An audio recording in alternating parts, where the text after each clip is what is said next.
right, well, we just got back out here and we found a Toyota, and then there's another Toyota stuck, and then we just got out another vehicle, but we're gonna get this one hooked up, see if there's any tow points. There's one tow point in the back, so we'll get that thing rigged up real quick and get it out of here.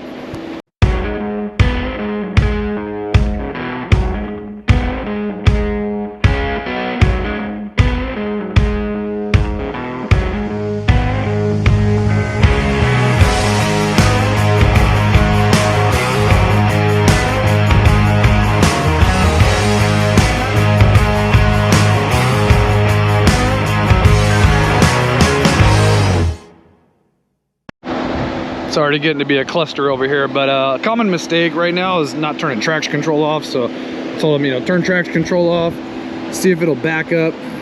If it does, then get a running start, but we'll see. You find the button? I don't think she knows where it is. Do you know where it is? It's usually like a... What's that one right there? Is that like hill assist? That's a lane departure, that's the trunk. Yeah, some cars, man, they're like, you have to like go into the settings and it's super weird, but most of the time there's like a little squiggly button somewhere. Yeah, that's what I have in mind. Maybe down by the gear shifter anywhere.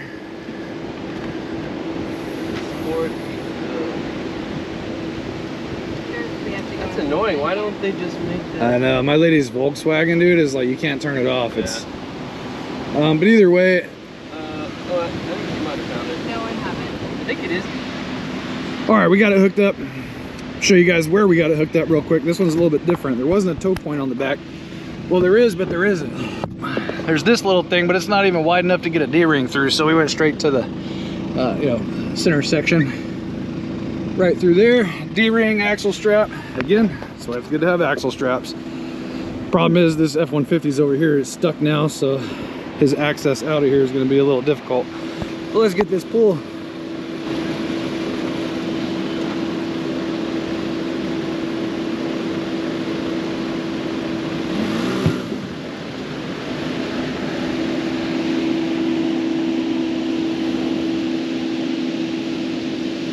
Well, we just got the Toyota out, and now we're gonna rescue the Ford. See? You gotta say a two-wheel drive. It's only two-wheel drive, so it don't count. This stuff is deep. This is deep sand for sure, but we'll get this set up real quick. Now I'll try and back it up a little bit, little by little. And that one got stuck. I thought. All right, right there, and then try and go again. Makes a big difference, though, huh? There you go, you got it. Yeah, that traction control is what was getting them. Woo, buddy. All right, we'll get you guys. Make sure your traction control is off. Turn that traction control off and try and back it up like 5 feet. Good, I'll take the stroke. All right, same thing, traction control got him. As soon as I turn it off. But if you stop to where you're not moving, then just stop, back up 5 feet, do it again. It's just little by little, you gotta work your way out. Okay.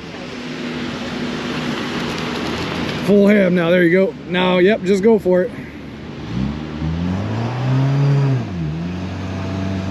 Now, all right, stop right there. Try back it up again. A little bit more, a little bit more, a little bit more. All right, good right there. You know, I could always pull people out, but it's better to teach people how to get out by themselves. So, oh, damn, I didn't even realize that truck was stuck. Is he stuck over there? Yeah, it looks like he's stuck. I mean, you might be able to keep going, but in reality, you're gonna run into the same problem back there as you will up here. But I think you're good right now just to go for it. Well, I think he's gonna go help him. I'll get him out. I'll get, this is what I do. I do off-road recovery, so it's all good. Well, I want to offer. You got me. I like to leave. Yeah, I'll get him. I don't know if he's stuck or not. He might be.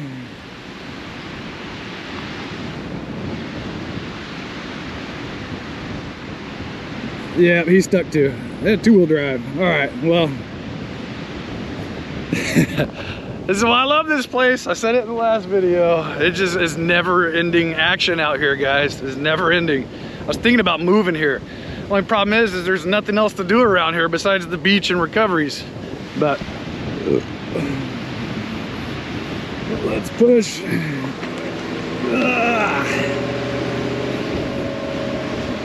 There we go. That's all it takes, a little bit. Sometimes just a little bit of manpower. All right. Go ahead and try it. Let's go.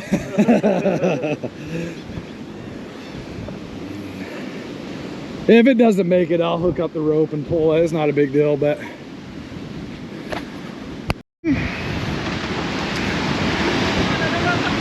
yeah, I can get them out. I was just trying to show them how to do it themselves, but Okay, can you pull us out, please? yeah, I got you. Thank you.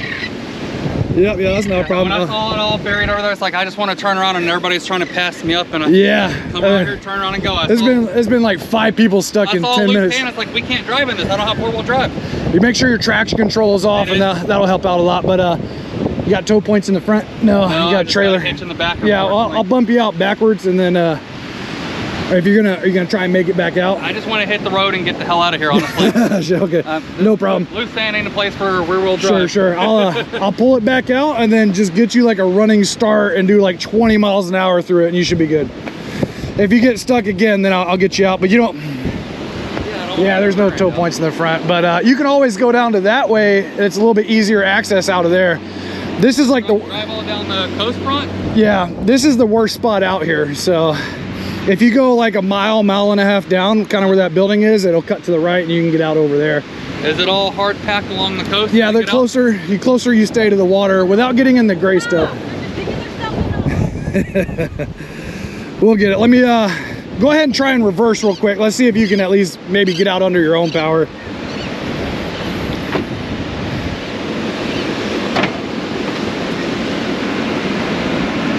Yeah. Yeah, he's moving. I don't want to like break the light here.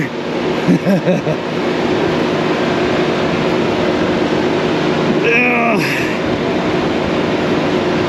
We're good. Solid. She was kind of rude. She's like, can you just pull us out? Like, I don't like that type of attitude. Look at these guys over here now. Woo! He's good. You just gotta keep your speed. That's how you learn, man. That's how you learn. You just gotta keep your freaking speed out here. And that and air down. If you were to air down, I mean, that by itself will make the world of a difference, but it just depends on the vehicle. Like in my Jeep with my tires, I really don't even have to air down out here. If I were to get stuck, then I definitely would, but I haven't even needed it yet. I haven't even came close to getting stuck yet. So let's get these people out real quick. Well, I ended up just jumping in that black SUV and I just drove it out for him. I just drove it right out. Not a big deal. But I don't know, this is the worst spot here. Kind of just want to hang around here. I'm sure we'll get a few more, but at the same time, I want to go cruise the beach and see if everybody else is all right down at the other end. So we'll see. Then I'm gonna go cruise down by the pier, which is maybe 2 miles from here. And then I will end up coming back this way in an hour or so. Well, that did not last very long. This Jeep is gonna be the death of me. My check engine light's back on. Like, dude, what the heck? It lasted 2 days. It lasted 2 days. It's been 3 years. Like, I don't know what the hell. I don't know, but it doesn't seem to be anything significant. There's no noticeable issues, so go get the code pulled and see what it is now. Jeep life, just empty every pocket. They're worse than boats, I swear. The amount of money that's been put into this Jeep in the last 3 or 4 years, I probably could have bought another Jeep. Like, I kid you not, probably put 20 grand in this thing on top of the purchase price.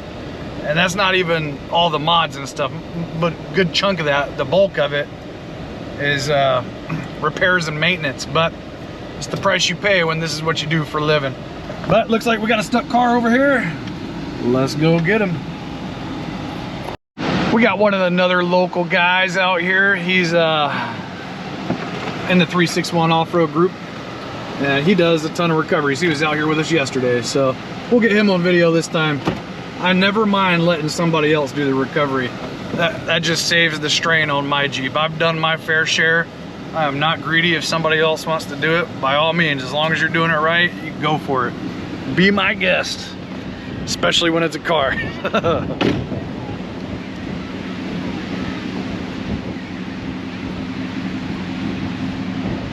Oh, look at the Matt's off-road recovery rope. Should I stick a Rhino sticker on there? I think I should. I think I should slap a Rhino sticker on there. Ah, they got it out. If I have more time, next time I'll get them. We got another one. He almost made it. He almost made it.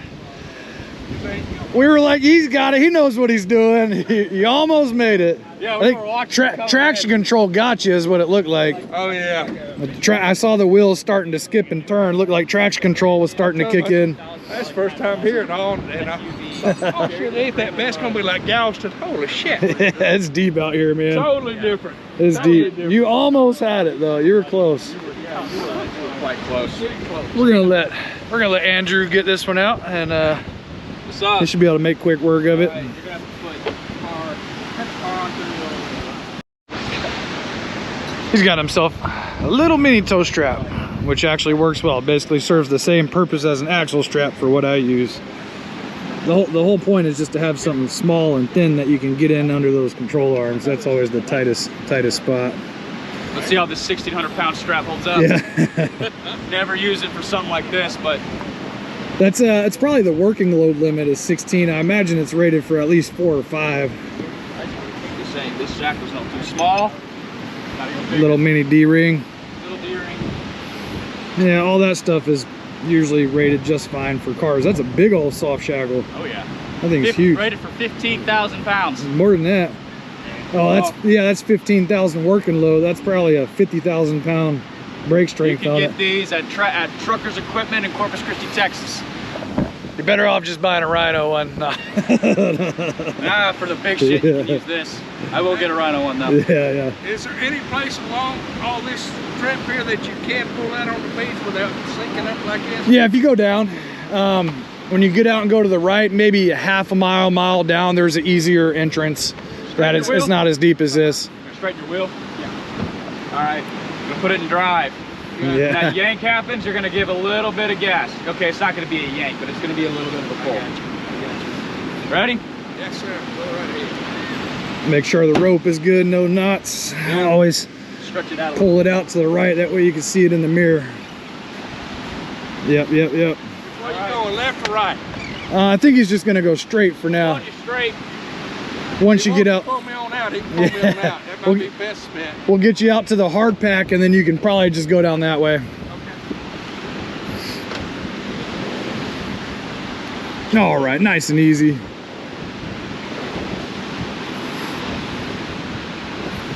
Go ahead, give it some gas.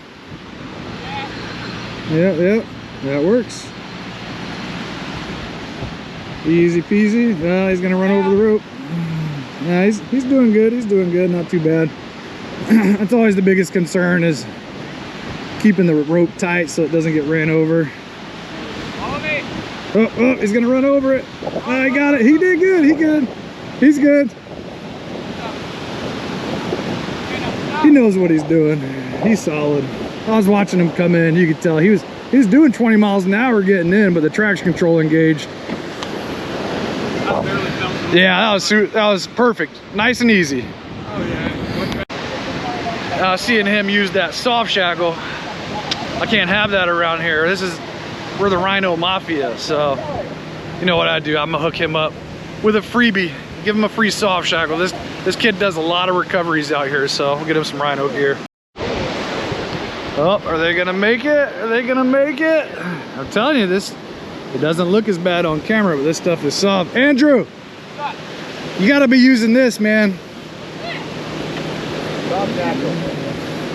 46,000 pounds on that one, lifetime warranty. Oh, for real? Thank you. Yep. Use that one. Yep. What's up, dude? We got another one. We got hooked. Silverado. Make quick work of it. It's not that bad. Yeah.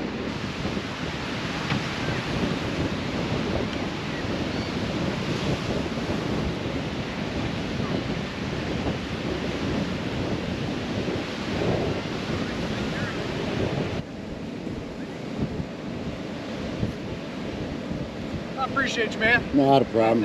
You got about 19% on I know, she's dying on me. Thank you, I appreciate it. No problem. That was easy, as expected.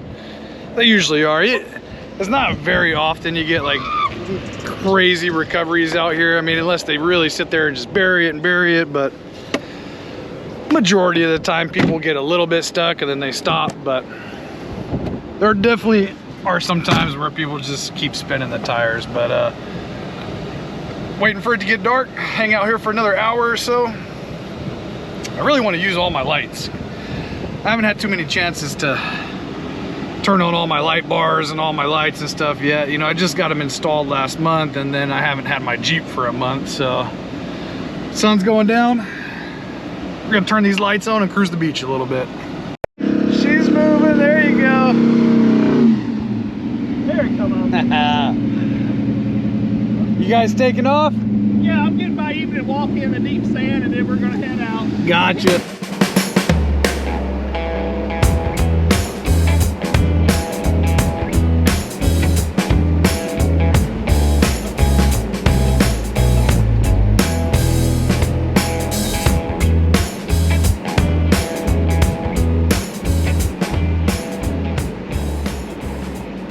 All right, so I ran into a kid out here, Chaz, and he told me that he watches my video and he watched the 4x4 recovery gear video, and on that video I showed what you need to recover vehicles, like your basic setup to be able to get, you know, 9 out of 10 vehicles out. He has it. It's got the 1-inch rope. It's got a soft shackle. It's got his carry bag. Let's see what he keeps. So he's got something that I don't have, which is a really good idea for the cars that have the little 1-inch, or what is it, 1.5? Yeah, it looks 1 1/4, 1.5-inch trailer hitch to a 2-inch adapter. That's a good idea because I don't even have one of those. But then he's got 2 hitch shackles. I said it's always important, you gotta have 2. Nobody has one. He's got shackles, he's got a couple toe straps, and then the most important, he's got axle straps. And the big ropes and 2 soft shackles. So this is one of the kits that I was showing that, you know, with this basic stuff right here, you can recover almost any vehicle, especially in these conditions when you're coming to pull out. But yeah, I thought it was pretty cool. Met a subscriber, and we definitely helped him, set him up to be able to help everybody else. I do. So. Well, we got one more. We got one more car. Same thing. I was driving out, and then I saw it stuck. So let's get it hooked up, see if we can get an axle strap under the control arm, and we'll pull it out. All right, I know it's hard to see me, but we're gonna explain this real quick. Same situation, no tow points. So we have the axle strap. It's hard to see it. I'm trying to get the light in there, but it's under the control arm. You can take my word for it. And then we have the D-ring back. Tree saver, or use a tree saver right here. That way it gets it out from underneath the car. And then that way the tree saver is gonna take the abuse and more than likely get ran over versus my kinetic rope. But check this out. I meant to show you guys this last video. This is one of the new Rhino ropes. This light is actually really bright, but you can see the reflective tracing in it. It lights up pretty well. And the camera actually doesn't do it any justice right now, because right here in person, this thing is shining. But here's the only concern, and I want to point this out, is because the reflective tracing, it is not nylon, it does not stretch, so eventually it does break off a little bit. It's not the end of the world. All of it, you know, 90% of it will still stay in the rope, but some of it will end up taking some abuse. So, and that's what our concern was, you know, Rhino has a lifetime warranty on everything. This may be the only exclusion, is that the reflective tracing in the kinetic ropes wouldn't be warranted, but you know, the kinetic rope itself is. All right, well, it's getting dark. I'm gonna call it a night. I don't, again, lost count how many recoveries I've done. But the problem is that this time at night, I've already done probably 3 or 4 more that you just can't even film. It's not even worth trying to bust out the camera. It's too dark. But yeah, fun times, fun times. Again, Corpus Christi Beach is actually, I'm sorry, Corpus Christi, Texas. And this is Padre Island and Mustang Island to be specific. It's broken up into a bunch of different little sections out here, but tons of fun, like always. Got to help out a bunch of people today, got to meet some cool people. If you want any of the equipment that you see me use, these kinetic ropes, D-rings, axle straps, soft shackles, go to rhinousainc.com. You get a 10% discount with the code 4x4 Rescue. If you made it this far, thanks for watching. Smash that like button for me, and I'll see you guys next time.